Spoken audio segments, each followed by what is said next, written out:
مفتی طارق مسعود special. جو آدمی اپنی بچی کو پورے کپڑے نہیں پہنا رہا، اس میں اور ان عورتوں کے نعروں میں کوئی فرق نہیں ہے، اس کی سوچ میں اور ان عورتوں کے نعروں میں کوئی فرق نہیں ہے۔ وہ نعرہ لگا رہی ہیں، یہ نعرہ نہیں لگا رہا، یہ بزبان حال بتا رہا ہے کہ دیکھو یہ ہوتی ہے ڈریسنگ۔ سمجھتے ہو؟ کوئی ایک گھر دکھا دو جس میں بچیوں کو پورے کپڑے پہنائے جاتے ہوں، کوئی ایک گھر دکھا دو۔ ہمارے ایک دوست میری بھانجی کے لیے بچی کے کپڑے ہوتے ہیں نا، شلوار قمیض، مکہ سے گفٹ کے طور پہ لا رہے تھے۔ جب لائے ہیں تو سلیو لیس کپڑے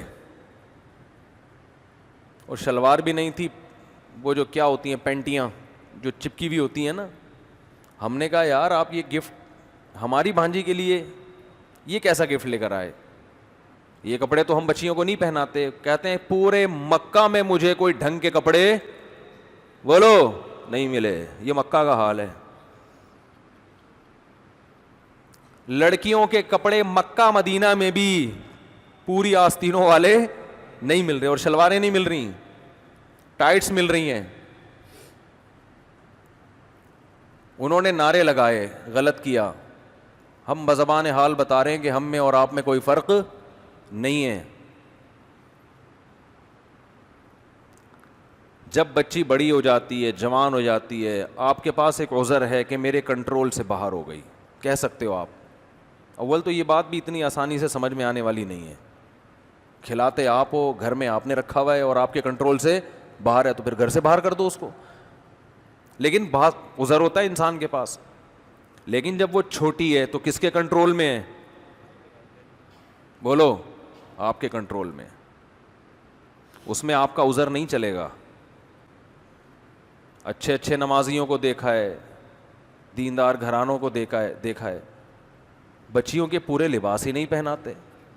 دلیل دو تو کہتے ہیں، جواب میں کہتے ہیں کہ یہ تو ابھی بچی ہے، تو وہ بھی تو بچہ ہے، اس کو پورے کپڑے کیوں پہنائے ہوئے ہیں؟ پھر لڑکے کو بھی چڈی بنیان میں لے کے آؤ نا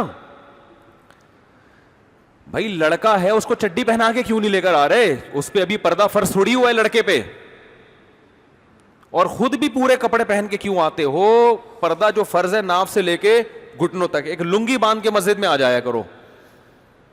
اگر میں آپ سے کہوں بھائی کرتا کہاں ہے، شلوار کہاں ہے، یا پینٹ شرٹ کہاں ہے، آپ کہو کہ مفتی صاحب آپ ہی سے مسئلہ سنا ہے کہ مرد پہ پوری باڈی چھپانا فرض نہیں ہے، تو یہ دلیل چلے گی؟ بھائی فرض نہیں ہے کا مطلب یہ تھوڑی کہ حرام ہے۔ پراپر ڈریس تو یہی ہوتا ہے جو سر سے پاؤں تک ہوتا ہے۔ تو جب مرد کا پراپر ڈریس یہ ہوتا ہے کہ سر سے لے کے پاؤں تک وہ اپنے آپ کو وہ ڈریسنگ کرتا ہے، تو عورت کی ڈریسنگ کی ویلیو مرد سے زیادہ ہے۔ آپ اس کو پورے کپڑے کیوں نہیں پہنا رہے؟ ہر گھر میں بچیوں کے آپ ڈریس دیکھیں، چلو بہت چھوٹی بچی ہے، 4-5 سال کی ہے، چلتا ہے۔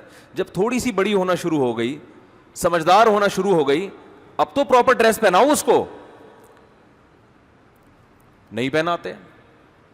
اور میں نے جو حالات کا تجزیہ کیا ہے، دیکھو اپنا تجربہ شیئر کر سکتا ہے نا انسان۔ یہاں آ کے لوگ ہتھیار ڈال دیتے ہیں اپنی بیوی کے سامنے۔ لوگ ہتھیار ڈالتے ہیں کس کے سامنے؟ بیگم صاحبہ کو اختیارات دیے ہوئے ہیں کہ آپ اپنی بچیوں کے لیے شاپنگ کر کے جس قسم کی ڈریسنگ ان کے لیے آپ منتخب کریں، آپ کو مکمل اختیار ہے۔ بیگم صاحبہ 2-4 اسٹیکر لا کے بچی کے چپکا دیتی ہیں۔ بچیوں کا جو ڈریس ہے نا وہ یہی ہے کہ 2-4 اسٹیکر چپکا دیے اس کے۔ اب اگر آپ تھوڑا سا غصہ کرتے ہیں کہ بھائی یہ کیا لے کر آئی ہو، تو کیا ہو گیا؟ اس میں ایسی کون سی بات ہے؟ آدمی چاہتا ہے گھر کا ماحول خراب نہ ہو۔ میں صبح تھکا ہوا آتا ہوں، گھر میں چک چک پخ پخ، چھوڑو یار، چھڑو پرے، جان دو۔ اور سناؤ بیگم، سب سیٹ چل رہا ہے؟ سمجھ رہے ہیں؟ اور سناؤ۔